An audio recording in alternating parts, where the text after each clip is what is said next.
admitted perhaps it wasn't exactly a vacation. One of the gentlemen who was actually an actuary who calculates the monthly pension benefits of the individuals that managed to survive long enough to get to retirement raised a question. He said, "Dr. Goldhammer, if we do this program and it works, won't they live longer?" And that was a rather interesting question. I wasn't quite sure exactly how to answer that, because there's no question if you don't die early, then you tend to live longer, and that's going to result in additional payouts for pension benefits. But I didn't have to say too much, because one of the crane operators, I kind of knew he was a crane operator because his neck was much thicker than my thigh, so I could tell he was a hard-working guy. He stood up and he said, "Listen, little man," addressing the actuary. He said, "You should remember who you work for. You work for us, and I suggest you do a calculation and figure out how much money we're going to save if I were to come over there and break your neck." After a long discussion, they voted unanimously to make our program a fully covered medical benefit for any member of the union or their family that suffers with high blood pressure and diabetes, or diabetes. And as a consequence, we began to admit members of the union that had these conditions, and we did another study. And what we did is we took the first several dozen members from the union, and we did some calculations. We looked at what their medical costs per member on average were prior to coming into our program and in the years after the program. And we looked at what their health condition was prior to the program, after the program, and on follow-up. And what we found was that in the first 30 consecutive members that we admitted from the union, their average weight loss during the program at the center, which averaged 3 weeks, was 26 pounds. And on follow-up, which ranged from 2 to 12 months, their weight loss was down 28 pounds, which means they had actually maintained their weight loss and lost just a little bit more. Maybe not as much more as I might have liked, but nonetheless they were maintaining some of the benefits that showed up in their blood pressure, the systolic blood pressure, which dropped 30 points during the fast, and on release from the fasting protocol, was down 27.6 points on follow-up, and diastolic changes were proportionally similar. What that meant was that they had in fact been able to sustain much of the benefits they got from our intensive inpatient experience, where they underwent water-only fasting in a medically supervised setting, went through a health-promoting diet and lifestyle program, which we implemented at the True North Health Center, and then followed the recommendations when they went home at least well enough to maintain much of these results. What the union was excited was a cost of care analysis. It turns out that the cost to the union out of pocket per member was $57.84 prior to going through the True North Health program, and just $3,000 in the year after the program, which means their total medical costs had reduced more than the entire cost of the union of the program itself in the first year alone. What did we do with these members in order to help them resolve their high blood pressure and their diabetes? What we did was we helped them go through a period of medically supervised water-only fasting. Fasting can be defined as the complete abstinence from all substances except pure water in an environment of complete rest. It's different than starvation, which is actually abstinence from nourishment beyond the point where the body's nutritional reserves are exhausted, and impairment of vital organ function and structure ensues. In other words, first you fast, and if you fast long enough, if you go enough days, weeks, or months to deplete your labile nutrient reserves, you eventually enter a process called starvation. And starvation ultimately would result in death. So we don't fast people into starvation because that would negatively impact our long-term outcome data.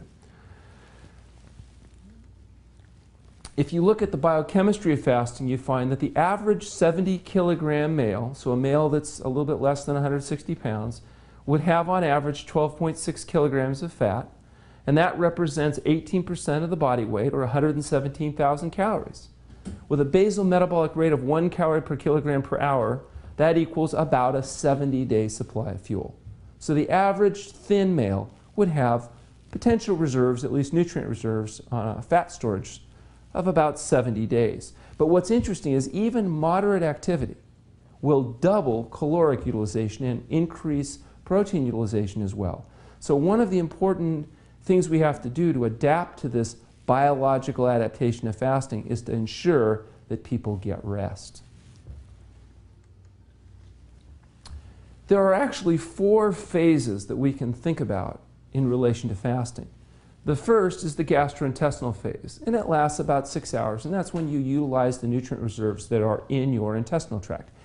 Everybody fasts. If you think about it, you eat your dinner, and you go to bed, and you don't eat again until the morning, when you eat a meal called breakfast.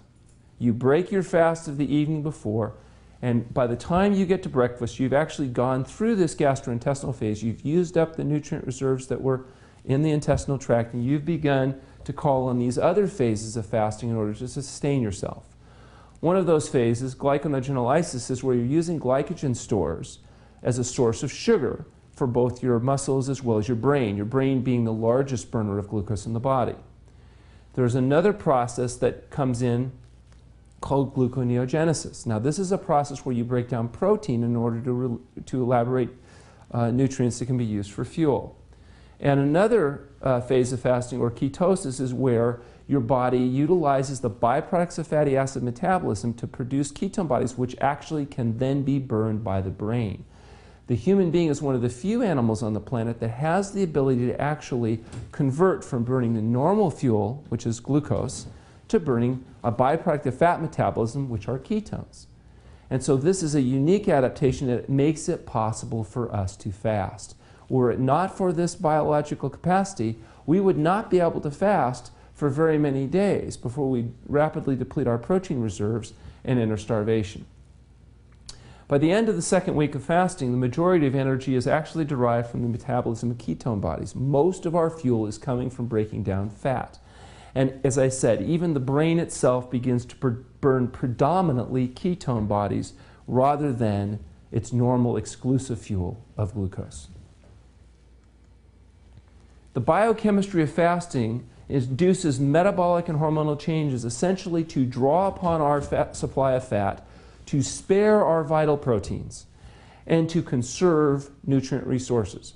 Because what your brain is doing is saying, there is nothing to eat, so we need to begin to enter this adaptive state to conserve our resources until food is once again made available.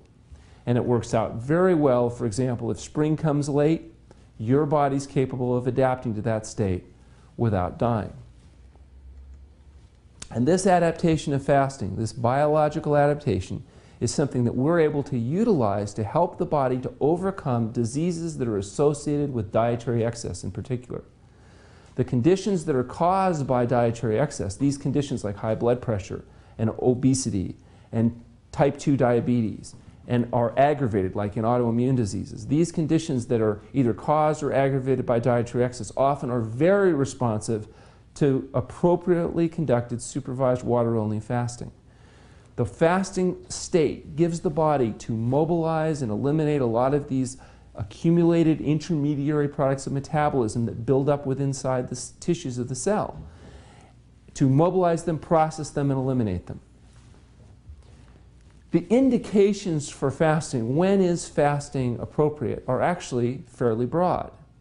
One indication of fasting, perhaps the most obvious indication of fasting, is the loss of appetite that characterizes acute illness. When people are sick, they often have no appetite. They have no desire for food. In fact, it was Herbert Shelton that said in one of his books that fasting had its origins in the dim uncertainties of the long-forgotten past when the first wounded animal found that it had no desire for food. And that is absolutely true for humans as well. There's a very natural disinclination to eat when we are acutely ill. Fasting can be used both in acute and chronic illnesses with good utility. It can be used to give the body a chance to accelerate healing. It can be used to help in behavioral change, and it can also be used as a psychospiritual tool, as witnessed by the fact that most major religions have a tradition associated with therapeutic fasting. In selecting people that are appropriate for a fasting experience, it's important that a complete medical history be taken, a physical examination be performed, and laboratory evaluations be evaluated. These allow the experienced practitioner to make a determination about who's likely to be a good candidate or a poor candidate for this type of intervention. there's a general experience in fasting that is often shared by people going through this experience. And I'd like to talk about some of these symptoms that occur and perhaps talk about why we believe they may be happening. For one thing, one of the most universal effects in fasting is a foul taste in the mouth. When you go on a fast and your body begins to mobilize and eliminate accumulated products of metabolism, the mouth often tastes very bad, almost like something crawled in there and then died. That, what I call faster's mouth, is a kind of a unique and characteristic experience that's pretty much universally experienced. In addition, people often experience increased body odor associated with fasting. As the body begins to use the skin as a secondary eliminative organ and people begin to purge themselves, they often get to the point where they notice a substantial increase in a malodorous body. Fatigue is pretty well universal. As the body goes through this biological adaptation, it begins to slow its metabolic rate and conserve its protein and nutrient resources. An experience of fatigue becomes very apparent. Sleep disruption. Sleep disruption, sleep disturbance is very common. People have trouble getting to sleep, staying asleep. They're hypervigilant during fasting oftentimes. In part, that may be because of a reduced biological need for sleep, given the resting state. In part, it's because the brain is actually changing fuels from burning the normal fuel of glucose to burning a different fuel of ketone bodies. But sleep disruption is often dominant. Although after fasting, many people with chronic sleep difficulties are profoundly affected to the positive. Restlessness, irritability, and in some cases even what we call a euphoria, almost a euphoric state that occurs as the body goes through this adaptive process, are very frequent in fasting patients. Dizziness is very common. Orthostatic hypotension, where people get up and get dizzy. Again, the body's adapting by slowing everything down. You get up too quickly, the blood has trouble getting to your brain efficiently because of this reduced autonomic tone, and as a consequence, your brain can induce a dizzy response in an effort to make sure that it doesn't get starved of oxygen. The answer to that, of course, is ensuring people move around slowly and don't engage in inappropriate activities during fasting. Aches and pains. Many chronic problems will become much more acute during fasting. Many things, even that didn't bother you before fasting, may bother you during fasting. For example, low back pain. It's very common in early phase fasting. In part, that may be because the kidneys themselves are processing the blood, where a lot of these materials are being metabolized and introduced. And the kidneys are the main detoxifying organ of the blood, and when they produce urine, it essentially is the byproducts of having filtered the blood. And so it's not surprising where this increased kidney load would result in what's called a viscerosomatic reflex, where the kidneys refer pain into the low back, and it can be quite distressing early phase fasting. It eventually goes away, and then new miserable symptoms arise. Nausea and vomiting is very common, especially early phase fasting, as the liver, the main detoxifying organ of the body, begin to dump bile, the yellow-green pigments which are so caustic and irritating, into the system. If there's excess amounts of bile, it can reflux into the stomach, and it can induce nausea and vomiting. Rashes and discharges, including discharges from mucous membranes throughout the body, are frequent. Sometimes people get very dramatic rashing and discharging happening through the skin. And the healing crisis itself, where chronic problems become acute and people feel miserable, and then oftentimes, interestingly enough, those chronic problems resolve.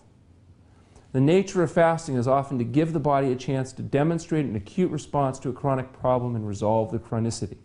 It's very interesting, it's dramatic. It's not possible to explain every mechanism of fasting because research in this area is really just now in its infancy. I remember one time I had a woman who was referred to me by a medical practitioner from a nearby town, and she was a woman in her early 70s who had long-standing problems with severe rheumatoid arthritis, hypertension, obesity, and related conditions of dietary excess. And her doctor had suggested that she come to us to undergo care and that we might be of help to her. And she said to me that she really liked her doctor and she trusted him. And she said, but he's such a kidder. he said that what you were going to do is put me in a room and not feed me for 2 weeks. She thought that was the funniest thing, until I explained to her it would be more like 3, and that we called it